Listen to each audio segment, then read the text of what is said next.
श्रीमद् भागवत जी के तीसरे स्कंद का 11वां अध्याय। श्री हरि। मैत्रेय जी द्वारा काल विभाग का वर्णन।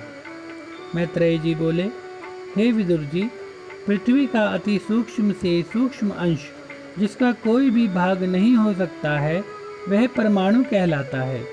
अनेक परमाणुओं के मिलने से एक अवयव बन जाता है और उन अवयवों के मिलने से एक वर्ग बन जाता है जिसको परम महान कहते हैं। इसी प्रकार काल के भी अति भेद हैं। अति सूक्ष्म और परम महान नाम के भेद हैं।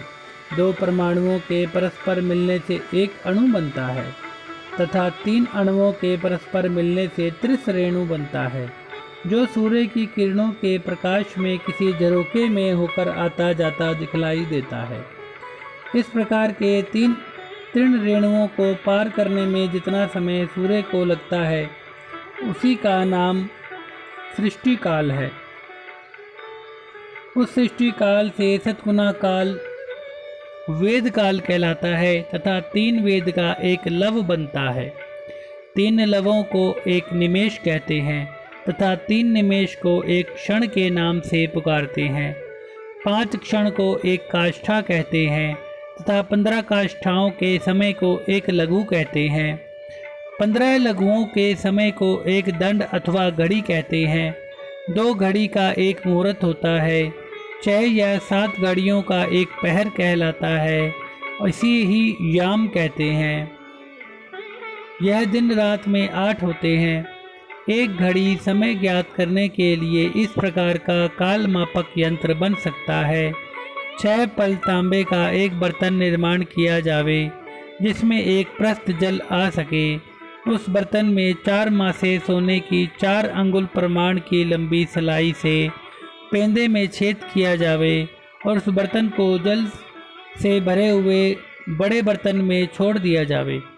जितने समय में उस छेद के द्वारा एक प्रस्थ जल उस बर्तन में आ जावे तथा वह बर्तन उस जल में डूब जावे, उतने काल प्रमाण को एक घड़ी या दंड अथवा नाड़िका कहेंगे। हे विदुर जी, 4 पहर दिन में तथा 4 पहर रात में होते हैं। यह मनुष्यों के दिन रात माने जाते हैं। मनुष्यों के 15 दिन रात का पक्ष कहा जाता है। पक्ष के 2 भेद हैं, शुक्ल पक्ष और कृष्ण पक्ष। इन दोनों को मिलाकर एक मास बनता है जो पितरों का एक दिन रात होता है। 2 मासों को मिलाकर एक ऋतु तथा 6 मासों को मिलाकर अयन बनता है। अयन भी 2 प्रकार के होते हैं, एक दक्षिणायन, दूसरा उत्तरायण। यह दोनों अयन मिलकर मनुष्यों का एक वर्ष तथा देवताओं का एक दिन रात होते हैं। इस प्रकार मनुष्यों की 100 वर्ष की आयु प्रमाण मानी जाती है। काल के अधिष्ठाता भगवान सूर्य एक परिमाण से लेकर वर्ष पर्यंत काल को 12 राशियों में बांटकर संपूर्ण भुवन की परिक्रमा करते रहते हैं। यह संपूर्ण ग्रह नक्षत्र उन्हीं राशियों में होकर भुवन कोश की परिक्रमा करते रहते हैं। महीनों के बाद से वर्ष के नाम संवत्सर, परिवत्सर, इडावत्सर, अनुवत्सर तथा वत्सर होता है। विदुर जी बोले, हे मैत्रेय जी, आपने मनुष्य, देवता, पितर आदि की परमायु का वर्णन सुनाया, किंतु सनकादिक मुनीश्वर जो तीनों लोकों से बाहर कल्प से भी अधिक आयु के हैं उनकी आयु का वर्णन नहीं सुनाया। मैत्रेय जी बोले, हे विदुर जी, सतयुग, त्रेता और द्वापर युग तथा कलयुग के चारों युग अपनी संध्या और संध्यांशों सहित 12 सहस्त्र दिव्य वर्षों के होते हैं।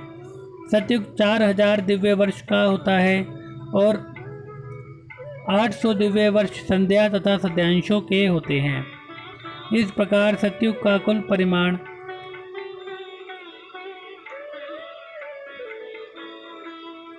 4700 दिव्य वर्ष का हुआ लगभग।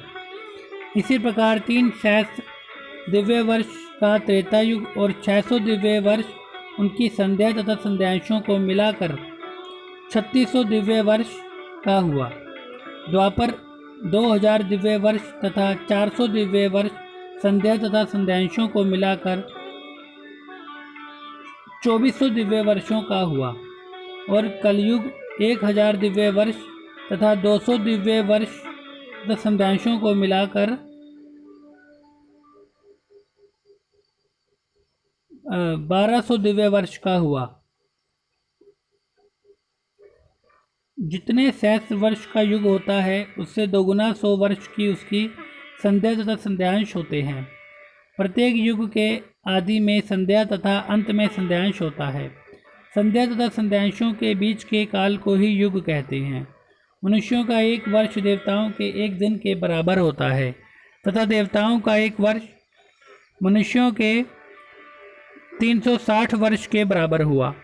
इस काल पर परिमाण से कलयुग 4,32,000 वर्ष मनुष्यों का हुआ तथा 8,64,000 मनुष्य वर्षों का द्वापर हुआ। 12,96,000 मनुष्य वर्षों का त्रेता युग तथा 70,28,000 मनुष्य वर्षों का सतयुग हुआ। हे विदुर जी, प्रत्येक युग में धर्म घटता बढ़ता रहता है। धर्म सतयुग में 4 चरण से, त्रेता में 3 चरण से, द्वापर में 2 चरण से और कलयुग में 1 चरण से रहता है। हे विदुर जी, महर्लोक से लेकर ब्रह्मलोक तक काल परिमाण भिन्न भिन्न होता है। वहाँ पर एक सहस्त्र चतुर्युगी का एक दिन तथा इतनी ही बड़ी रात होती है। जिस रात्रि में सृष्टि के रचयिता ब्रह्मा जी सोते हैं, उस रात्रि के समाप्त होने पर इस लोक का एक कल्प माना जाता है तथा ब्रह्मा का एक दिन दूसरा कल्प माना जाता है। एक कल्प में 14 मनु समाप्त हो जाते हैं। प्रत्येक मनु की आयु का परिमाण 71 चतुर्युगी लगभग होता है। हर एक मनवंतर में बहुत से मनु, उनके वंशज, राजा लोग, सप्तऋषि, देवतागण, इंद्र तथा गंधर्व आदि साथ साथ अपनी आयु भोगते हैं। ब्रह्मा जी की इस एक दिन की सृष्टि में तीनों लोकों की रचना होती है। इसमें देवता, पशु, पक्षी, मनुष्यों की सृष्टि उसी के कर्मानुसार होती है।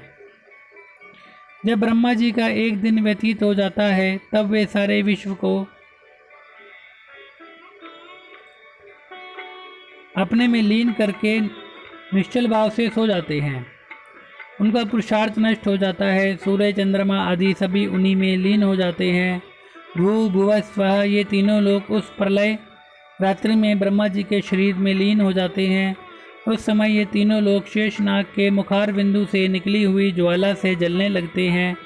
तब महर्लोक निवासी मुनिगण जनलोक को चले जाते हैं। इतने समय में ही प्रचंड प्रलयकालीन वायु से उथल पुथल होकर सातों समुद्र तीनों लोकों को डुबो देते हैं। उस समय भगवान नारायण योग निद्रा में सो जाते हैं और जनलोक निवासी ऋषिगण उनकी स्तुति करते रहते हैं। इस प्रकार दिन के हेर फेर से एक सहस्त्र चतुर्युग समाप्त होने पर ब्रह्मा की 100 वर्ष की आयु समाप्त हो जाती है। ब्रह्मा जी की आयु के अर्धभाग को प्रार्ध नाम से पुकारते हैं। अभी तक प्रथम प्रार्ध समाप्त हुआ है और दूसरा प्रार्ध चल रहा है। पूर्व प्रार्ध के आदि में ब्रह्मा नाम का कल्प था और उसी कल्प में ब्रह्मा जी उत्पन्न हुए थे। प्रार्ध के अंत में जो कल्प था उसको पाद्य कल्प कहा गया है। हे विदुर जी, इस समय जो कल्प है उसे वाराह कल्प कहते हैं। ब्रह्मा जी की आयु के 2 प्रार्ध का समय विश्वात्मा भगवान का एक निमेष मात्र माना जाता है। यह ब्रह्मांड कोश जो प्रकृति, महत्व, अहंकार तथा पंच तन मात्राओं सहित 11 इंद्रियें, 5 भूत, इन 16 विकारों से मिलकर बना हुआ है, जिसका विस्तार अंदर से 50 करोड़ योजन है। इस ब्रह्मांड कोश के बाहर चारों ओर 7 आवरण हैं।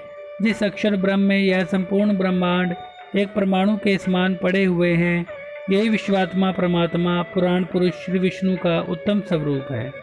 श्री हरि श्री हरि श्री हरि इति श्री 10वां अध्याय संपूर्ण।